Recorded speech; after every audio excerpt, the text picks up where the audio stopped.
Hello बच्चों, इस वाले ट्यूटोरियल में ना फटाफट हम फैक्टोरियल का बहुत छोटा सा ट्यूटोरियल होगा 5 to 10 मिनट्स का, जिसमें फैक्टोरियल का कंसेप्ट समझाऊंगा। ठीक है। फैक्टोरियल क्या है, क्योंकि बहुत इजी सा टॉपिक है, तो एक बार इसको फटाफट देख लेते हैं। फैक्टोरियल का मतलब क्या है?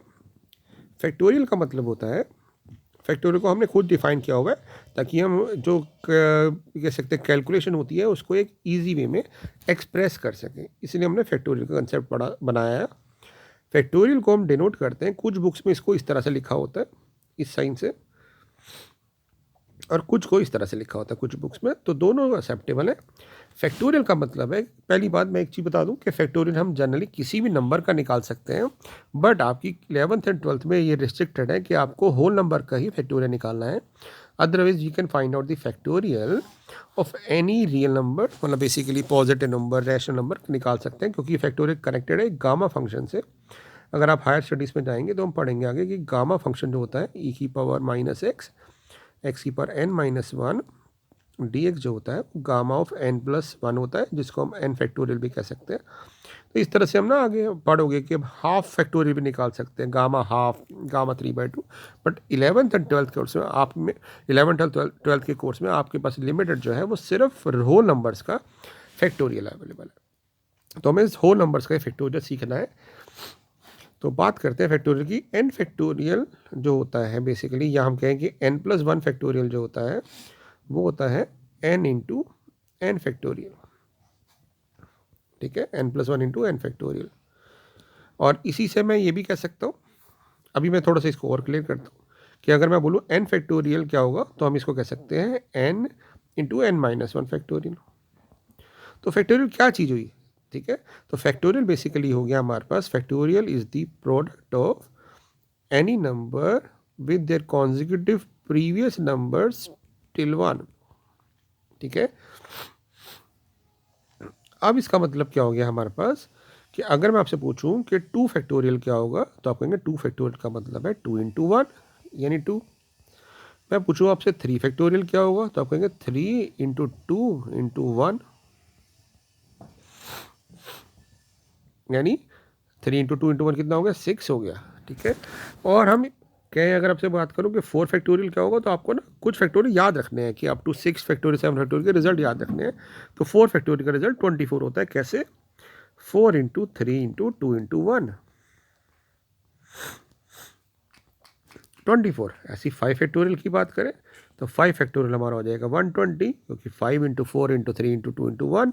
ऐसे 6 फैक्टोरियल की बात करें तो आपका आंसर हो जाएगा 720। तो इस तरह से कुछ फैक्टोरियल आपको याद रखने चाहिए। 7 फैक्टोरियल की बात करेंगे तो 5040। तो ये तो हो गया फैक्टोरियल का कंसेप्ट।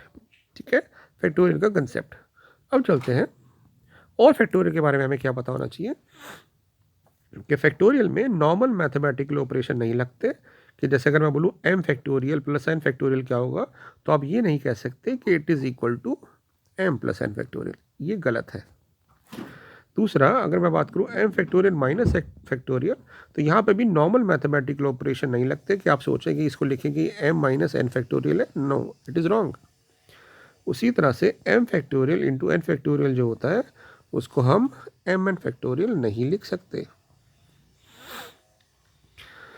और यहाँ पे m factorial upon n factorial को भी हम एम बाई एन फैक्टोरियल नहीं लिख सकते। ये कुछ बातें याद रखनी है आपने।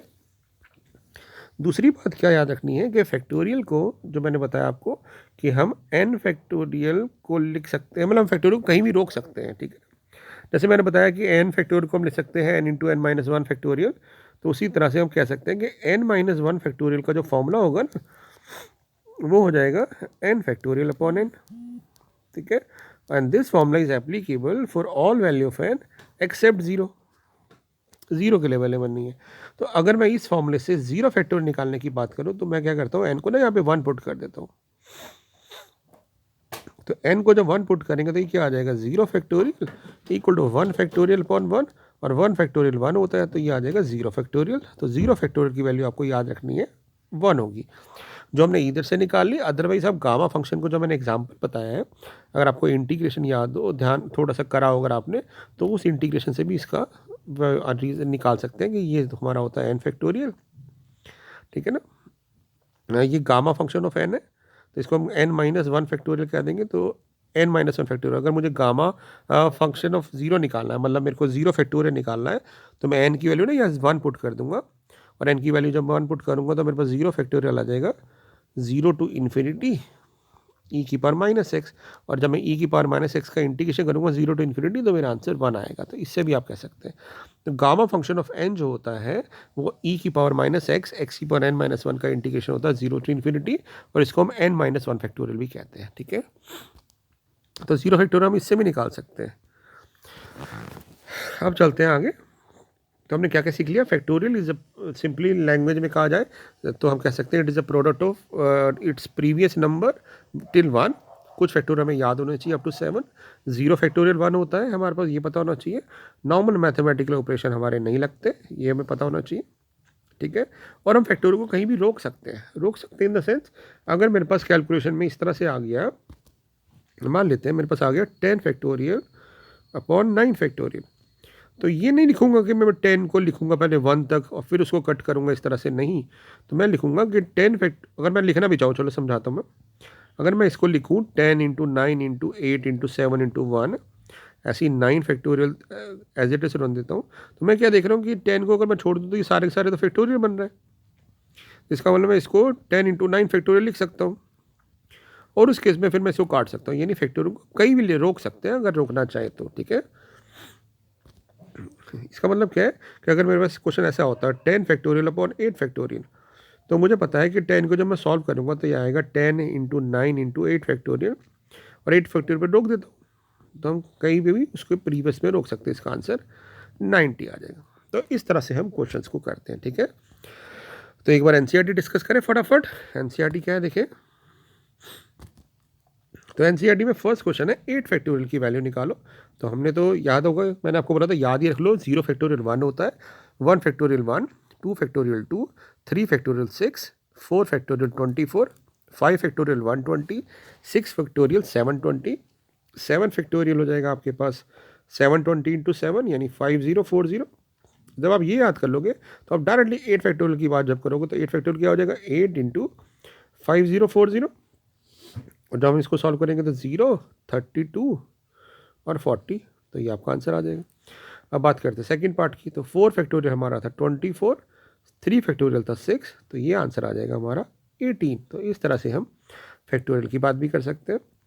अब सेकंड क्वेश्चन देखो क्या कह रहा है कि क्या ये ट्रू है। तो ऑब्वियसली हमें पता है मैथमेटिकल ऑपरेशन में जो अलजेब्रा ऑपरेशन लगता है वो यहाँ ट्रू नहीं होता, तो कहेंगे it is not true. But अगर आपको कोई भी प्रूव करके दिखाओ तो कहेंगे 3 फैक्टोरियल 6 होता है, ये 24 होता है, तो लेफ्ट साइड 30 आ गई, बट राइट साइड तो मेरे पास 7 फैक्टोरियल कितनी है 720 है, दे आर नॉट इक्वल।